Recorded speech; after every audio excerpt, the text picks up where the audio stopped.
É uma aula da disciplina de fonética experimental L321 do IEL Unicamp. O tema de hoje é os sons R, também chamado de róticos. Na tela se vê acima a forma de onda, no meio aqui o espectrograma de banda larga e duas camadas de anotação. A última mostra as sentenças de Rucaro baixinho e de Rucaro baixinho, e no meio a transição fonológica, ilustrando o contraste entre os dois fonemas róticos do português brasileiro, o R, ou chamado TEP, e o R, chamado o R forte também. Então aqui nós temos a palavra caro e aqui a palavra carro. Na transição fonológica que está entre barras, não se preocupa em informar a forma de realização desses fonemas, mas na transição fonética sim. Então na camada 1 pode-se ver os símbolos fonéticos identificando como aquele som, que tipo de som que é aquele. Então, na camada aqui da sentença de Rucaro, que nós podemos escutar agora, né, contrastada com o carro bate, né? o carro bate. Então se vê um trecho intermediário, né? Finalzinho do O de digo, e depois o início, e depois da palavra o início do baixinho, mas ali a palavra-chave é à esquerda carro e à direita carro. Então pode-se ver que eu usei dois símbolos fonéticos diferentes, o símbolo do TEP para identificar justamente o TEP, essa realização rótica intervocálica, e aqui com mais duração, uma realização que é vozeada, pode-se ver aqui as barras verticais, barra de vozeamento, e o ponto de articulação é velar.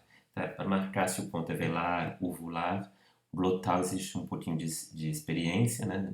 Não só de escuta, mas de observação do espectrograma, mas um dos indícios de que é velar é que, se fosse glotal, que é justamente feita apenas na glote, a língua está livre para percorrer as vogais que precedem e sucedem o rótico, os formantes aqui durante essa fricativa posterior acompanhariam justamente os formantes da vogal que precede e que sucede. Isso não se dá, porque a gente pode ver aqui, o F1 F2 aqui, eles desaparecem no início da fricativa e tem um formante intermediário entre os dois, que é justamente indicando o ponto de articulação dessas fricativas. Esse formante é de valor baixo, em torno de 1000 Hz, tá? Como vocês podem ver aqui à esquerda, e corresponde justamente ao ponto velar. Tá? Então é essa a diferenciação. Vou fazer um zoom aqui no trecho mostrando o TEP, pode-se ver que um som de curtíssima duração aqui, vocês podem ver que nem dá para ver sem fazer um zoom. Então, fazendo um zoom, colocando no intervalo, 23 arredondando, lembre-se, aqui está em segundos, multiplicando por 1000, dá 23, né, já que é 0,5 milissegundos. Vejam que é bem diferente da duração da velar sonora, que é 60 milissegundos, praticamente 3 vezes. Né? Então, a qualidade é bem diferente. Para escutar o TEP, a gente precisa da informação das vogais anterior e seguinte, porque é um som muito curto. Mas não é o caso do RAM. Se vê alguma coisa de fraca, né? Mas facilitado também pela observação, pela escuta do final da vogal precedente e a vogal seguinte. Então isso é o contraste fonêmico em posição intervocálica. Passemos agora a observar as realizações em coda em 4 exemplos apenas. Na palavra carta, numa moça de São Paulo, depois uma de Minas Gerais, uma do Pará e uma de Portugal. Pode-se ver já de cara que a paulistana, né, de São Paulo capital, realiza um TEP na posição final, né, de sílaba, e é a mesma realização da portuguesa. A diferença é mais ensurdecimento durante o rótico na portuguesa. Estou fazendo um zoom aqui, né, na primeira palavra. Carta. Então pode-se ver que tem aquele elemento esbranquiçado entre as vogais, e na ortografia se pode ver que o R é seguido de T. No entanto, o T é marcado por uma oclusão, que é justamente esse trecho aqui, né, que é a oclusão do T e depois o ruído, como a gente já viu na aula sobre oclusivas. No entanto, vejam que há um elemento vocálico aqui, que sucede justamente a batida da ponta da língua na região alveolar. Então esse elemento vocálico é feito justamente que quando eu toco a língua para fazer o TEP e vou depois tirando essa língua dessa constrição, desse toque na região alveolar, eu ainda não fiz a constrição do T. Então, dentro desse intervalo, ainda não ter feito a constrição, a oclusão do T e a soltura dessa língua da região alveolar, sai um pequeno elemento vocálico que tem as características da vogal que está sendo feita naquele momento, que no caso é o A. Tá?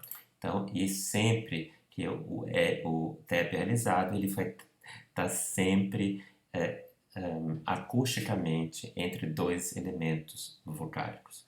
Pode-se ver que é exatamente o mesmo padrão no TEP de Portugal. No entanto, vocês estão vendo que ele tem uma intensidade menor, esse elemento vocálico, e poucos ciclos glotais em relação à realização da paulistana. No entanto, é também um TEP. E aqui pode-se ver, bem aqui no trecho em azul, que estou mostrando, a batida justamente na região alveolar. Carta, carta, carta. Que se ouve claramente na fala da portuguesa. A pronúncia da mineira e da paraense é de uma fricativa velar, semelhante ao que foi construído há pouco para o falante mineiro. Então, pode-se ver que existem justamente os ciclos glóticos aqui, como se pode ver. Carta, carta. E os somantes não acompanham aqui do lado direito, não tem a projeção em menos intensidade do somante da palavra da vogal A, significando que ele tem um ponto de articulação, está em torno dessa região escura aqui da fricção. Tá? Pode-se ver ouvir. E na paraense, embora tenha menos intensidade, carta, carta, bem menos, então ela cai em intensidade muito rapidamente, mas é completamente vozeada também. Você pode ver pelos ciclos, mesmo que eu faça um zoom, esses ciclos estão presentes aí, como vocês podem ver assim. E também tem ponto de articulação, porque não acompanha aqui somante do lado direito. Se fosse a glotal, seria um espelho, uma continuidade somante, só que com uma cor, um cinza um pouquinho mais fraco. Então, aqui para ilustrar dois tipos de R de coda, então de final de sílaba. E para terminar a aula sobre rótulos, vamos mostrar então o que acontece na situação de ataque complexo, ou seja, a situação em que se realiza um TEP, por exemplo, da palavra prata versus preta, e, como eu falei agora há pouco, para o R de coda, na falante paulistana e portuguesa, há um elemento vocálico depois da batida do TEP, e aqui há um elemento vocálico antes da batida do TEP, assegurando que essa batida se situa entre dois elementos vocálicos. E pode-se ver claramente a batida aqui, justamente nesse ponto que eu estou mostrando no mouse, esse esbranquecimento do espectrograma que está aqui, no caso de prata, e aqui com um pouquinho mais de duração a batida, no caso de preta, mas pode-se ver claramente no elemento vocálico que aparece, veja que na ortografia P seguido do TEP, nos dois casos. No entanto, entre aqui a oclusão e o ruído do P aparece um elemento que tem todo o carinho como você pode ver aqui mais facilmente, da vogal. E tem exatamente a posição de F1 e F2 da vogal seguinte. Vejam que no caso de A, fica na mesma posição de F1, F2, F3, etc. E no caso de E também, embora demore um certo tempo, veja aqui o F2 subindo, demora um certo tempo para ir até o formante de E, porque tem pouco tempo para subir rapidamente, mas sobe. Ele é fundamentalmente diferente do elemento vocálico aqui. Seu formante aqui termina em mais ou menos, como você vê aqui à esquerda, 1600 Hz, enquanto que o do A está aqui 1300 Hz, mais ou menos. Tá? Pode-se ouvir uma espécie de pá, né? Pá, e pode-se ouvir claramente que são vogais diferentes. A segunda é mais anterior do que a primeira. Tá? Então não é um schwa, um oral neutro que aparece entre a batida do TEP e a oclusiva.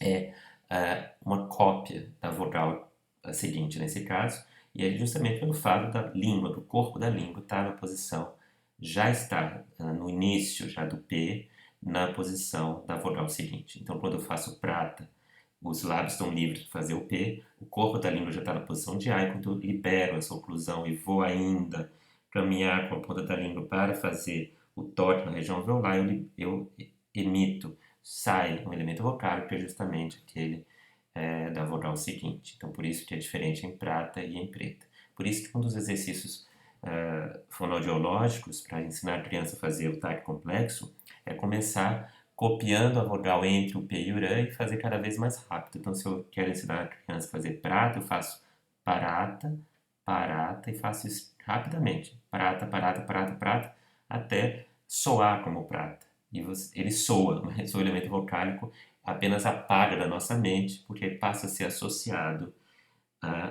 ao necessário para fazer o tap. No entanto, acusticamente ele está sempre lá. Tá? E para ensinar a fazer preto, eu faço pereta, pereta, pereta, preta, preta, preta.